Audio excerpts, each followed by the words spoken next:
Hello, Kolas. Welcome to Lakota Zone. This is my attempt to provide a guide for people who would travel to Turtle Island, South Dakota region, to give them an idea of how to get around and some of the things you can do. First of all, I'm the bloke. I've been coming to Paha, Sapa and the areas surrounding it since '97. I'm not a wannabe anything, I'm just a person who believes in Lakota and the Lakota people. So I'm going to try and put some information on here that will help people like me coming from around the world who genuinely believe in the people to get around and meet some of the people and enjoy what is one of the most beautiful places on earth, the heart of the world. So as you can see, we have a map of Paha Sapa, a heart-shaped map, in fact, hence why it's called Heart of the World.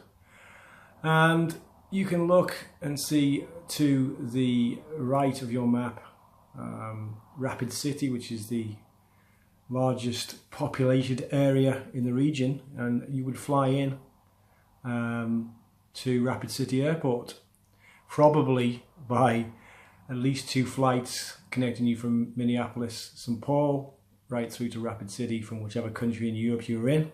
Sometimes 3 flights, which I had to do. And the airport is about 5 or 6 miles out of town on I-90. And it's a pretty straightforward trip in. The town's got about, I don't know, 50, 60, 70,000 people. And it's by far the biggest place in the area. You can base yourself here, and as you can see, you can pretty much travel around initially, say, the Black Hills area, which is what I'm going to concentrate on today because there's a lot of different things you can do in South Dakota to do with Native American people and any spiritual beliefs you may have.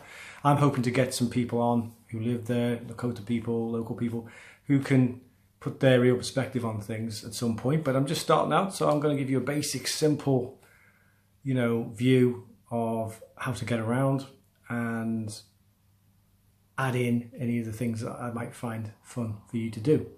So again, when I go over there first, because I like to pay my respects, I go down to the res, which we'll come to on another video, the Pine Ridge Res, which is about 80-90 miles away, sort of south from the Black Hills, and to a place called Wounded Knee, which a lot of you will know about, but it's a place to offer some prayer if you're a genuine person for the people who were murdered there in 1890. So that's something we can come to at a later date, but that's where I go first, offer some tobacco there. But anyway,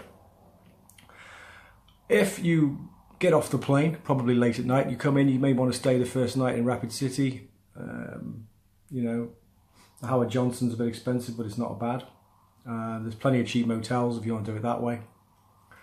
And then, obviously, we're not going near the obvious attractions that I won't even mention. So those of you Lakota people will know what I'm talking about. But you can see Paha Sapa in its beauty by traveling around, by hiring a vehicle. You probably need to do so. You can do that at the airport probably before you come out on Easy Car. I found that quite really half the price of anyone else. And you can drive. Initially I would go and see some friends that I had up in the Lead area, which is in the north, which is an old mining town, which sadly they used to use the home state mine was the biggest mine in America at one time. Unfortunately, it's empty and closed, so it's now a bit of a tourist attraction for those of you who want to see it, but obviously it's not my cup of tea. However, there are a lot of beautiful trails and drives in Spearfish Canyon, which is not too far from there. If you want to go and see the end sequences of Dances with Wolves, that's where you can find that in Spearfish Canyon. Deadwood, of course, you probably mostly heard of that, maybe some of you from the TV series, but it's actually, unfortunately, the original gold town, 1874 onwards, which was controversially hacked out of a ravine full of deadwood, which is why it's called Deadwood. But it's still there today, and if you want some gambling, it's available and historic. If you head north from there towards Belle Fourche, or Fourche, you can go to one of the most spiritual places in the world, a place called Bear Butte. Again, you can get straight out of there, Highway 85, I-90, head towards Sundance and Belle Fourche, and you will find the beautiful spiritual place that is Bear Butte. Again, I'm not going to go into too much detail about the Lakota spirituality of these issues today. This is a general guide.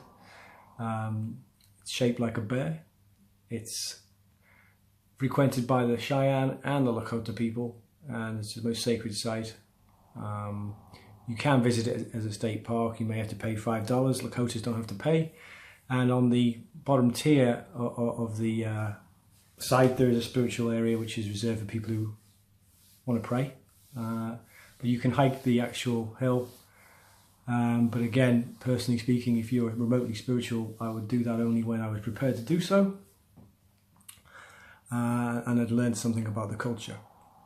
So yes, you can travel around the north end there, and you can come back down, maybe, I don't know, you could follow the original unfortunate route by Custer around Highway 85, and that's sort of like a back route. Or you can come back through the main route through Silver City, Hill City, and go and have a look at Custer State Park, because it is pretty. A lot of buffalo there, which is obviously, again, spiritual. Tatanka is a wonderful creature. And then you can head on down to Hot Springs, which has hot springs, which used to be used by Lakota for...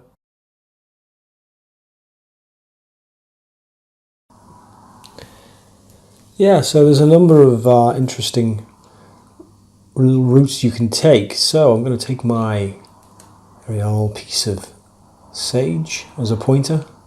Sage, as you probably know, is a very spiritual herb found naturally, Black Hills sage growing in the mountains and on the plains, and is used for smudging and spiritual cleansing. So here we are. You can go with my pointy stick, and you can go and have a look at what is now called Black Elk Peak instead of Harney Peak. Black Elk was the great sun dancer who had a vision and travelled with the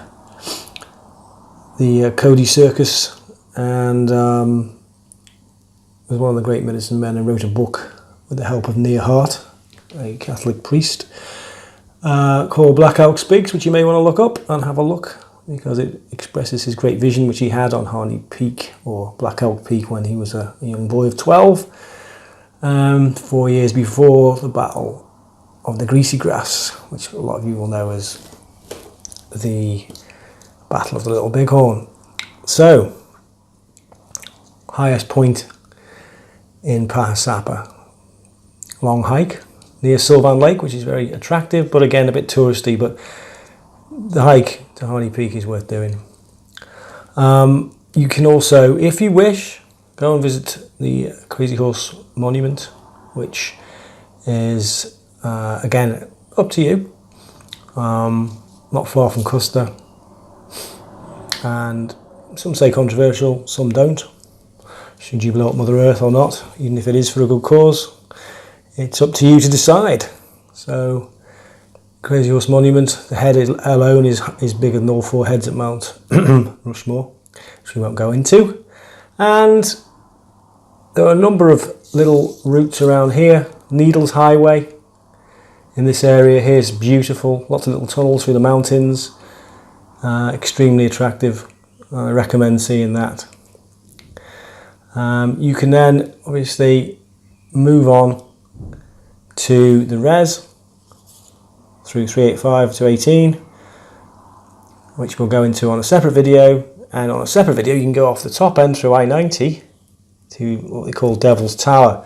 And some of you may, if you're at least aware of the film, Close Encounters was the monument used in that, but it is a totally spiritual Native American site, and again, treat it with reverence if you go. And that will do for our first little look, an intro to South Dakota, how you arrive, some of the basic places to go, some of the photographs, some of the insights, and we're going to expand on that as we go. So forgive my amateurness possibly, because it's the first time I've done this, and we'll get better. Wopila, Dakias and Tugsha.